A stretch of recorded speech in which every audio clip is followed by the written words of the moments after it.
Hey everybody, and welcome back to BK's Bullets. Today we're going to do an overview of the final volume of the Thor by Jason Aaron Complete Collection, Volume 5.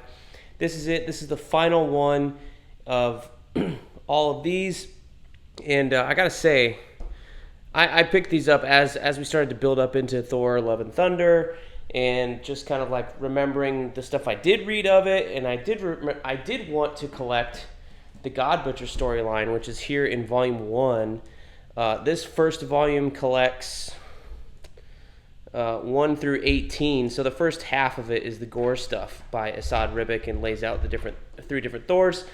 And then you have Volume 2, which gets into the, that's 3, sorry. Volume 2, which gets into the Mighty Thor, a.k.a. Jane Foster. And then Volume 3 continues that. And one of these has the Secret Wars stuff in here. Thor's 1 through 4, that is this one in Volume 2. And then goes into her storyline. And then you had Volume 4, which kind of wraps up this. This has got the Unworthy Thor miniseries and stuff like that in there, and Generations, blah, blah, blah. But we are here to talk about the finale here. This is Volume 5, the Complete Collection. And this is Asad Ribic and Mike Del Mundo on art. What it does not contain is War of the Realms. This event happens concurrently with this collection, so it is not collected in here. It has its own trade paperback. It's not like the War of the Realms omnibus that's out, which I don't buy omnibuses, so I stick to hardcovers and trades. But the War of the Realms omnibus has the War of the Realms main event as well as the Thor issues in there. They did release a Thor by Jason Aaron oversized omnibus today, Volume 1, but that doesn't cover this stuff. This stuff will be in Volume 2, and my guess would be that the second Jason Aaron omnibus would have collections, 4 and 5, possibly War of the Realms in there, and probably half of what is in Volume 3, because I don't know how far the first of omnibus goes into. I think it only does the first 2. It might go into some of this here, but this has Russell Dodderman art, and it kind of starts a new series with Thor with 1 through 19 on number 3. So let's talk about Volume 5 over here. So the first part of this, we'll put War of the Realms to the side, is all kind of build up to War of the Realms. So you've had the League of Realms and all this stuff in the other volumes of Thor. And we're kind of getting some build-up, some indication that there's a war coming. So this has Thor basically like at the end of Volume 4, Jane Foster says, I'm no longer going to be Thor. And then you have Thor here. He gets like his dad's arm or something like that after losing an arm earlier in the storyline. I can't exactly remember when that happened. But he's using different Mjolnirs, I believe. I can't remember exactly if Jane Foster was still Thor in this period. Because, again, it's been a while. But I do remember him using different hammers. And you have Mike Del Mundo doing this beautiful, beautiful painted art style. And you have Thor. This is basically the Odin son taking his name of his book back again and becoming the main central character of the storyline.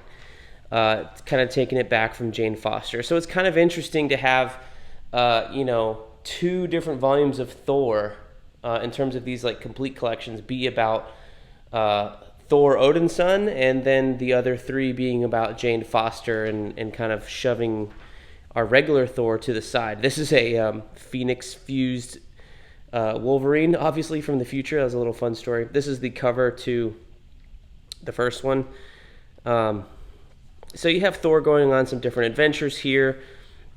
And at first I felt like this kind of beginning of the run I was like, where's this going? Because we knew War of the Realms was coming, but we didn't exactly know when. And it seemed like there was a hard pivot here in this volume to do some different things. You got Thanos there. I like Mike Del Mundo's art. It is very painterly. It's very reminiscent of what Fraser Irving was doing in the mid-2000s on the Grant Morrison books. I don't know where Fraser Irving went, but Mike Del Mundo and who's the guy he was on Black Panther, Daniel Acuna, are his direct successors, in my opinion. So if you like this art, you're going to love this book. If you don't like it, you may not enjoy reading it because this art is all over the book. So I certainly think it goes well with Russer Dotterman, who was on Thor for the longest time. I mean, this is the War of the Realms trade paperback, so this is a little different, but his line work is very crisp and clean, but it's very colorful, and Mike Del Mundo is also very colorful, as you are seeing here in this overview. So as we get along, this is not Del Mundo, this is somebody else here. Does it say? I think it says in the front. End of interlude, end of everything. So now I think we're going, this is a flashback tale. And by the end of issue 11, we are at the War of the Realms. So let me find that one, because I was looking at, like, how do they address this situation here, right? Because there were issues of War of the Realms and issues of Thor that kind of interacted, or like a little side story, because War of the Realms has more of the Marvel Universe involved. You got Captain America, Spider-Man, Fantastic Four, that kind of stuff in this book, as well as Thor, as well as Jane Foster and Odin and all this stuff, Black Panther. Like, the entire Marvel Universe crossover is here. All-Father Thor is how they end the book. So this wraps up that storyline. So here's issue 11. This is the penultimate one before issue 12. And so after every issue now, from 12 on, you get a little, like, recap page, like previously in War of the Realms. So if you wanted to read War of the Realms concurrently as Volume 5, you could. You could read the first issue, because it says previously, it means it started. So you would kind of, like, read this a little bit, and maybe find picked up Laufey and ate him. So does that happen at the end of issue 1? I can't remember, so let's investigate. Trying not to have so many spoilers or anything like that. Here's Loki. There you go. Boom. So at the end of that issue, yep, that was number 1. You could then go and read this issue of Thor. So if you've read it already, like, you know, I guess you'd be fine doing that. If you haven't read War of the Realms, I would say, like, stop here, go read the entire thing of War of the Realms, and then come back. And because it just, you know, this has a lot of big things that happen in it. And this is some of the side stuff, like you have Loki inside Laufey's stomach going through some, like, weird hallucination kind of thing, meeting other Lokis. Beautiful Mike Del Mundo art still. When Cull comes back, you know, into the storyline, he's featured heavily here, as opposed to the small part he plays in the main event, that kind of stuff. When you have the other Thors come in, that kind of comes in here. You got Venom was, like, taken over by whatever. And then at the end, you have All-Father Thor with number 15. So War of the Realms wraps up, and it says it's over. So once you finish War of the Realms, you come over, you read the rest from 15 on to the end of the book. And after this, I think 15 or 16 was the last issue of Jason Aaron's Thor. Yep, and then later on we get King Thor. So this is Esad Ribbit's return to the title from the first trade paperback or complete collection when he kind of launched this run with Jason Aaron.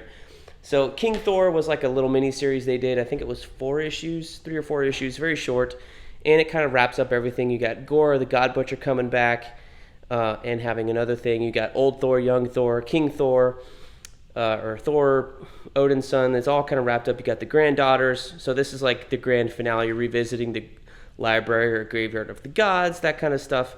It's kind of cool. So, and then it wraps up. And then you got alternate covers in the back here. Lots of alternate covers. Holy cow. And then a little letter from Jason Aaron saying, hard to let go. I believe this was also reprinted in the other ones, King Thor afterwards, because I thought there was like a one at the end of one of these other ones that I was paging through, because I know I've seen that before. Yeah, here's one here. I think when they ended the first one, and yeah, so there's another introduction here from Unworthy Thor. So it's cool. Retails for $39.99. It is out right now, so you can go and pick it up and let me know what you guys think. It is a beautiful book. I really like Mike Del Mundo's art, so I hope you guys enjoy it because it is wonderful and colorful. And we will see you guys next time in The Funny Pages.